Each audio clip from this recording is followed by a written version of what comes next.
Revolver से निकली गोली की तेजी से सड़क पर भागती उस कार के टायरों की आवाज रात के सन्नाटे को चीरती चली गई। आवाज इसलिए नहीं हुई थी कि कार के ब्रेक्स तेजी से लगे थे, बल्कि इसलिए हुई थी कि तेज गति से सड़क पर भागती उस कार ने अचानक अपना रुख बदल लिया था। अब वो कार सड़क के किनारे मौजूद 25 फ्लोर्स की उस बिल्डिंग की तरफ बढ़ रही थी। कुछ सेकंड भी नहीं गुजरे थे कि वो कार भड़ाक से बिल्डिंग के भारी और बड़े गेट से जा टकराई। उस टक्कर से हुई आवाज ने सभी का ध्यान अपनी तरफ खींच लिया। ओ तेरी, एक्सीडेंट हो गया। तगड़ा एक्सीडेंट है। लगता है कोई शराबी है जिसने तेज स्पीड से भागती अपनी गाड़ी को बिल्डिंग के गेट से ठोक दिया है। ड्राइवर का तो ऊपर का टिकट कट गया होगा। आओ देखते हैं। लोग दौड़कर कार तक पहुंचे तो हैरान रह गए। अरे कार में तो कोई नहीं है, तो क्या ये कार बिना ड्राइवर के चलती हुई यहाँ तक आ गई? कार का वो ड्राइवर वहां नहीं था, वो यहाँ था, उस बिल्डिंग की साइड की एक सपाट दीवार के पास। उसने अपने शरीर पर एक चुस्त लिबास पहन रखा था। कार ने सभी का ध्यान अपनी तरफ खींच लिया है। यही चाहता था मैं। कुछ देर लोगों का ध्यान उधर ही रहेगा। बस इतना ही समय मुझे चाहिए उस मंजिल तक पहुंचने के लिए जो इस बिल्डिंग के 25वें फ्लोर पर मौजूद है। अचानक उसने अपने हाथों के दस्तानों को आपस में टकराया। उसके ऐसा करते ही उसके हाथों की हथेलियां, पैरों और घुटनों पर छोटे छोटे कप्स नजर आने लगे। मेरी ड्रेस से निकले ये वैक्यूम कप्स छोटे जरूर हैं, लेकिन काम बड़ा करते हैं। कहते हुए उसने अपनी हथेलियों से निकले वैक्यूम कप्स को दीवार पर चिपका दिया और कुछ ही पलों के बाद वो बिल्डिंग की दीवार पर छिपकली की तरह चढ़ता हुआ ऊपर बढ़ रहा था, उधर जहां उसकी मंजिल थी। रात बहुत हो गई है, अब तुम्हें सो जाना चाहिए अयान। 30 साल के जिम्मी नाम के उस नौजवान ने 6 वर्षीय अयान के हाथों से रिमोट को छीनते हुए कहा, हर समय कार्टून देखते रहते हो। मुझे ये कार्टून देखने दो, बस थोड़ा सा रह गया है, please please please. No no no, रात बहुत हो गई है, सो जाओ। तुम्हारी टीवी की आवाज से मैं भी नहीं सो पा रहा हूँ। लेकिन मेरा कार्टून, मुझे वो देखना है। उसे देखने के बाद मैं सो जाऊंगा, आई प्रॉमिस। तुम बहुत जिद्दी हो गए हो अयान। तुम्हारी मम्मी यहाँ होती तो तुम्हें ठीक करती। आई डोंट नो, मुझे थोड़ी देर और कार्टून देखना है तो देखना है बस। अच्छा, मैंने जो स्पेशल पोएम तुम्हें सिखाई है वो सुनाओ, फिर सोचते हैं तुम्हारे कार्टून के बारे में। मुझे आपकी वो अजीब सी स्पेशल पोएम अच्छी तरह से याद है, और ये भी याद है कि मुझे आपके सिवा उसे किसी और को नहीं सुनाना, और आप रोज तो सुनते हैं। क्या नई बात है उसमें? कार्टून देखना है ना, तो एक बार फिर तुम्हें वो पोएम मुझे सुनानी होगी। That's final. Okay. Twinkle twinkle little star, हाथी है अब मेरा यार, ठुमक ठुमक कर जहाँ होता उसका जाना, उसी जगह है मेरा खजाना। You are so smart. अब मेरा कार्टून। टीवी बंद करो और मेरे फोन पर ईयरफोन लगाकर अपना कार्टून देखो। इससे शोर भी नहीं होगा और मैं डिस्टर्ब भी नहीं होऊंगा।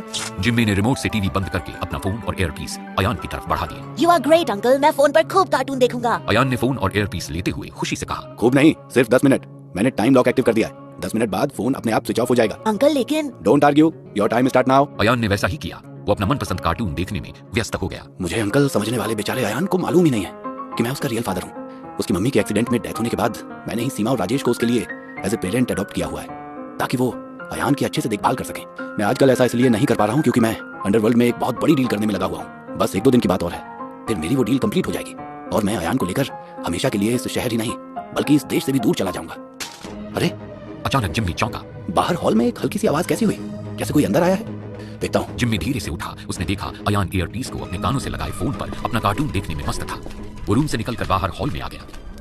यहाँ तो कोई नहीं है। बाहर की तरफ की खिड़की खुली हुई है। जिम्मी को तुरंत ही खतरे का आभास हुआ। उसने फुर्ती से अपनी रिवॉल्वर निकालकर अपने हाथ में ले ली, लेकिन रिवॉल्वर उसके कोई काम न आ सकी, क्योंकि जैसे ही रिवॉल्वर उसके हाथ में आई वैसे ही एक तरफ से एक पतली तार जाकर उसके रिवॉल्वर से लिपट गई। फिर उस पतली तार का एक झटका लगा और रिवॉल्वर जिम्मी के हाथ से छूट गया। इसी के साथ वहां गूंजी वो आवाज, अपने घर में मेहमानों का स्वागत रिवॉल्वर से दुनिया में कोई नहीं करता। जिम्मी तेजी से आवाज की दिशा में घूमा तो उसे अपने पीछे एक चुस्त पोशाक वाला शख्स खड़ा दिखाई दिया। कौन हो तुम? रॉय। रॉय? कहीं तुम उस रॉय की बात तो नहीं कर रहे जिसे जुर्म की दुनिया में शैतान के नाम से पुकारा जाता है? सिर्फ शैतान ही नहीं, जल्लाद भी कहा जाता है रॉय को, और वही रॉय तुमसे बात कर रहा है। लेकिन मेरे बारे में जुर्म की दुनिया में यह भी कहा जाता है कि रॉय को 2 ही चीज शैतान बनाती है, एक पैसा और दूसरा झूठ। पैसे से रॉय को प्यार है और झूठ से सख्त नफरत। यहाँ क्यों आए हो? पैसे का प्यार रॉय को कहीं भी खींच कर ले जा सकता है, वही मुझे यहाँ खींच कर ले आया है, और वो मुझे उस आर्टिफिशियल इंटेलिजेंस वेपन यानी एआई वेपन को बेचकर मिलने जा रहे हैं जो इस समय तुम्हारे पास मौजूद है। AI weapon? मैं किसी एआई वेपन के बारे में नहीं जानता। मेरे पास ऐसी कोई चीज नहीं। तुम्हारा ये झूठ मेरे और पैसे के बीच की दूरी को बढ़ाएगा जिमी, और यही वो बात है जो मुझ जैसे अच्छे खासे इंसान में सोए हुए शैतान को जगा देती है, जल्लाद बना देती है। पहली बात तो यह है कि अपनी काबिलियत पर तुम्हें शायद ज्यादा ही गुरूर है रॉय, और दूसरी ये कि तुम जिम्मी को ऐसा गोलगप्पा समझ रहे हो कि उसे गप से खा जाओगे। आफत का पुतला हूं मैंने बड़ी मुश्किल से उस एआई वेपन को हासिल किया है। मैं उसे बेचकर अपना भविष्य बनाऊंगा। मैं उसे तुम्हें नहीं दे सकता। मैं सौदा पैसों से करना चाहता था, लेकिन अब लगता है कि मुझे तुम्हारी जान भी लेनी पड़ेगी। देखते हैं कौन किसकी जान लेता है। जिम्मी ने इतना कहा और गजब की फुर्ती का प्रदर्शन करते हुए एक तरफ मौजूद पीतल का भारी गुलदस्ता उठाकर पूरी ताकत से रॉय की तरफ फेंक दिया। पीतल के उस भारी गुलदस्ते ने रॉय को बहुत गहरी चोट देनी थी, लेकिन वो रॉय तक पहुंच पाता उससे पहले ही रॉय की कलाइयों पर बंधे रिस्ट बैंड से कई ब्लेड्स निकल पड़े। 1 सेकंड के 100वें हिस्से से पहले रॉय के हाथ बिजली की तेजी से लहराए और फिर उस पीतल के गुलदस्ते के इतने टुकड़े हुए कि उन्हें गिनना मुश्किल था। मैं जब मेटल के गुलदस्ते कितने टुकड़े कर सकता हूँ जिमी? तो जरा सोच, तेरे शरीर का क्या होगा? ये सोचने का नहीं, वार करने का वक्त है यार।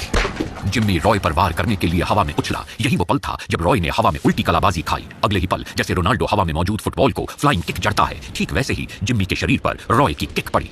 वार जोरदार था तो असर भी जोरदार था। जिम्मी का शरीर कई फुट और ज्यादा हवा में उछला। रॉय ने उसे खूंखार नजरों से देखा। फिर रॉय अपने दोनों हाथों के ब्लेड्स को ऊपर करके ठीक नीचे गिरते हुए जिम्मी के शरीर के नीचे आ खड़ा हुआ। दूसरे ही क्षण एक भयानक सीन नजर आया। जिम्मी का शरीर उन ब्लेड्स पर आ गिरा। तुरंत ही वहां का वातावरण जिम्मी की दर्दनाक चीखों से गूंज उठा। ब्लेडों ने जिम्मी के शरीर में कई छेद कर दिए थे और किस छेद से जिम्मी की रूह निकली, ये रूह को भी नहीं मालूम हुआ। जल्लाद नजर आ रहे रॉय ने जिम्मी की लाश को अपने से दूर उछाल दिया और फिर उस पर ठोकर जड़ता हुआ बोला, तुझे कुछ भी करना था जिम्मी, लेकिन रॉय की शैतानियत को नहीं जगाना था। क्योंकि जब रॉय की शैतानियत जागती है तो उसका दुश्मन मौत की नींद सोता है। मुझे अब यहाँ से AI वेपन को ढूंढना है, जैसे जिम्मी ने अपने घर में कहीं छुपाया हुआ होगा। रॉय तेजी से अपनी तलाश में जुट गया। अभी कुछ ही पल बीते थे कि उसके पीछे गूंजी वो आवाज जिसे सुनकर रॉय को ऐसा लगा जैसे उसके पीछे कहीं कोई बम फट गया। क्या थी वो आवाज जिसने रॉय जैसे सालिम को भी हिला डाला था? क्या था वो AI वेपन और वो कहां था? क्या उस AI वेपन को रॉय हासिल कर सका? जानने के लिए सुनते रहिए